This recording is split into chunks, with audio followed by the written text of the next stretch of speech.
नाम को लेकर एक बार फिर बवाल, और ये बवाल किसी ढाबे, दुकान और रेस्टोरेंट में देखने को नहीं मिला, बल्कि ये बवाल इस बार एक नर्सरी के नाम को लेकर देखने को मिला, जहां गाजियाबाद के कौशाम्बी थाना क्षेत्र स्थित यूपी गेट के पास शिवा नर्सरी नाम से संचालित एक नर्सरी को लेकर बवाल खड़ा हो गया। आरोप है कि नर्सरी का संचालन अख्तर नाम का एक शख्स कर रहा था और सर्टिफिकेट पर इस नर्सरी के नाम शिवा नर्सरी नहीं बल्कि शिफा नर्सरी है, जिसकी जानकारी मिलने पर हिंदू संगठन के कार्यकर्ता मौके पर पहुंच गए और विरोध जताया। मामले की सूचना 112 पुलिस को दी, जिसके बाद पुलिस युवक को थाने कौशाम्बी लेकर पहुंची। पुलिस ने युवक को चेतावनी देते हुए 2 दिन का समय दिया, जिसके बाद हिंदू संगठन के लोगों ने फिलहाल मामला शांत कर दिया। हिंदू संगठन के कार्यकर्ताओं का आरोप है कि नर्सरी संचालक ने अपनी पहचान सार्वजनिक नहीं की। इसी को लेकर संगठन के लोग मौके पर पहुंचे और विरोध प्रदर्शन शुरू किया। प्रकरण यह है कि पिछले कुछ हफ्ते से एक शिकायत लगातार मेरे पास आ रही थी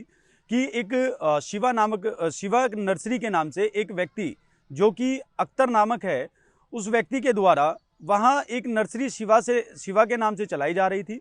जिसकी सूचना के आधार पर मैं वहां पहुंच करके 112 को सूचना दी। मैंने जब वहां सूचना दी, सूचना के उपरांत जब हम लोग नर्सरी में घुसे पुलिस के माध्यम से, तो वहां पाया गया कि शिवा के नाम से नर्सरी तो चल रही है, लेकिन अंदर जो सर्टिफिकेट लगा हुआ है वह सर्टिफिकेट सिर्फ और सिर्फ शिफा नर्सरी के नाम से लगा हुआ था, जिसकी सूचना के आधार पर पुलिस प्रशासन ने हमारा सहयोग करते हुए वहां से एक व्यक्ति को उठाया,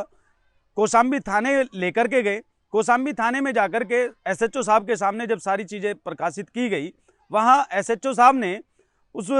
जिस महिला के नाम से वह चलाई जा रही है, जो बताया जा रहा था कि कोई हिंदू महिला है,